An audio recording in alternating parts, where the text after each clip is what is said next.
Alright, how we doing, folks? Here, Bo Marcus18205, numbers after the name. Ow, it hurts so much to say it sometimes like that. I gotta really stop doing that. Why am I doing this? I gotta turn the volume down. This man, this Ninja Turtle thing, pretty high, man. I usually just keep the standard default volume of whatever gets recorded, but man, this volume gets pretty high over here. So I'm playing with Tito over here, man. Playing some Teenage Mutant Ninja Turtles 2 on the NES, man. I think she's Raphael and I'm Leonardo. I was actually kind of surprised she went with Raphael, I'm not gonna lie. But she later on explained that he's a badass, and I was like, hell yeah, he a badass. That's kind of how it rolls.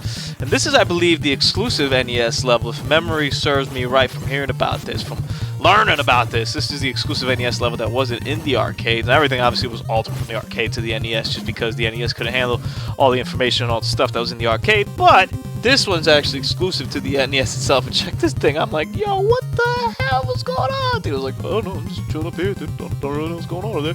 Why are you falling in there? And I think I fall into one of these holes. Yeah, I'm like, I thought it was a sewer top, but I thought it was a sewer top in the sense that you could just go above it. This game is, I'm going to say something that anyone who's played this game and probably is really good at this game is going to laugh at me and say I'm stupid, but this game's pretty tough, man. Like, damn, like this game was tough. We popped it in one Friday night. Now, Friday nights to me are what I call like old man nights for me, because I wake up like on Saturdays really early, like 4:30 in the morning, 5 in the morning, go to work. So Friday nights are kind of stay home and like go to bed early, or at least try to go to bed. I honestly, my body's conditioned to not fall asleep before like 2 a.m. So it's a struggle. I like tuck myself in bed at like 10:30, 11, and I'm like, alright, what do we do? So we popped this sucker in over there and just gonna chill, play some Ninja Turtle. And honestly, I told us like, yeah, it's probably an easy game, a little beat 'em up NES. We'd just been Double Dragon, so I was like, you know what, this is kind of in a similar vein. You know, it's just a beat 'em up in the sense. The Turtles, the better game, and we get through this probably like a night or something like that, or even if we have to, save state or wherever we left off and finish it off the next day, blah, blah, blah. Yeah, we played that first level, we got our ass kicked. I was like, yo, what's going on over here? Levels are long. I mean, I don't know, long in the sense of, this level gets done in 7 minutes and 15 seconds, I think, whatever the length of the video is, minus the intro. So it's not necessarily too long, comparatively, maybe to... I don't know. It is long compared to like a level like Donkey Kong Country, but I don't know if it's long compared to levels in modern games today. Then again, now I think about it, modern games today don't really have levels per se. Like, what's a level? I guess Halo might be like something that does have like a level defined, right? But what's like a level in Assassin's Creed, or what's a level in Fallout 4, or is a level in Fallout 4 exploring a building, or it's kind of just stuff that, or is a quest, like a Far Cry 4? Like, what's a quest in Far Cry 4, or I mean, is a quest a level equivalent in Far Cry 4 and The Witcher, stuff like that. It's interesting to try to translate that kind of stuff from old school days when I was really laid down, pretty flat, like stage 2, stage 3, cutscene, stage 4. There's 4 stages in that Batman game, or 5, whatever it is. You go to a clock tower, you end up killing the Joker, and that's it. Batman, Arkham, whatever you want to call Arkham Knight. Bro, how many stages does that have? I don't know. It has a bunch of tedious stuff, man. Arkham Knight got a little shaft, and how... If you look back on retrospect, it was a victim, I think, of its own. Part of it, I think, is it's a big victim of its own hype. Like Arkham Knight got like, this thing's gonna be next gen. Like, this is gonna be the first thing. When they announced the game, they said they're gonna release it in like October, and then like literally 2 weeks later, like, yeah, we're gonna push back till June. That already from there, it set a tone of like, And then the DLC thing, they really got a lot of flack for that, where it was like, hey man, give us $50-$60 DLC, we won't tell you what's on it, we'll just let you know. No way that DLC was worth it unless you're like super into the challenges or whatever.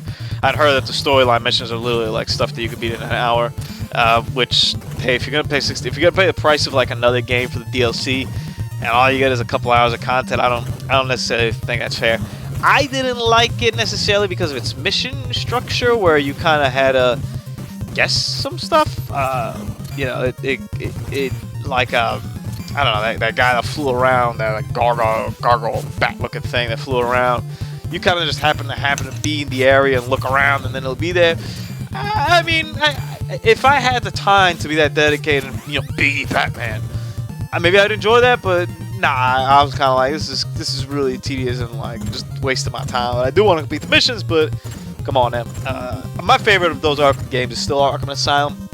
I've heard that they're going to re-release the collection. I'm not waiting on Batman, by the way, but I heard that they're gonna release a collection. You know, it's been rumored right for a while of actually Arkham Asylum and Arkham City, not Origins though. That one gets shafted. Which, in all fairness, I kind of liked it. It was alright. I don't think I can see why it's kind of seen as a third tier there, and I'd probably put it that way too. But it's a lot closer than I think most people make it seem, and I enjoyed that game a lot. I got stuck in like one part I remember for a while that I just couldn't figure out, but aside from that, like it was some detective case that I just hadn't looked in the right place, and it wasn't really clear at all where I had to look at all. But aside from that, I really enjoyed that game. But Arkham Asylum, just the narrowness, the focus of it really felt almost like an old school game, like a new school flow. You know, it had all the new school presentation stuff, but there's a game that was split almost into levels and sections. There was some backtrack. There's like a little Metrovania aspect to it that I really enjoyed, and I felt was just right at that time. I'm not sure if I would go back to it if I'd enjoy it as much. And plus, it was really focused on Batman, Joker, and like 3 other characters. But like, that's the guys that I want to see. You know, especially emphasis on the Joker. Whereas in City's the one where he's sick, and you kind of get glimpses of him, but he's kind of second tier to almost all the other enemies. He's still the main guy, but you don't see him as much as, you know, you'll deal a lot more with like the Penguin and Mr. Freeze for substantial sections of the game.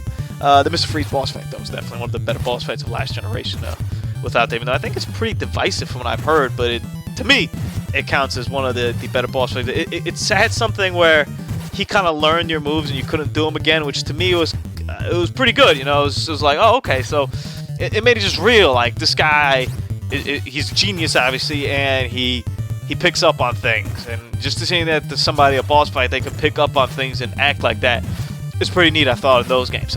Whereas in this game, this guy's just really damn hard. There's no other way around it. Jump kick, jump kick. That's kind of why I figure that works the best way here. Jump kick, push, push, kick, jump kick, push. Shout out to Parappa, the rapper, man. They gotta bring him back. You want to talk about games to bring back? And look at that. It went from like winter to like spring. A little mini Ninja Turtle. Spring is here. Hey, I forgot he said that. Your boy Marcos, man. Deuces.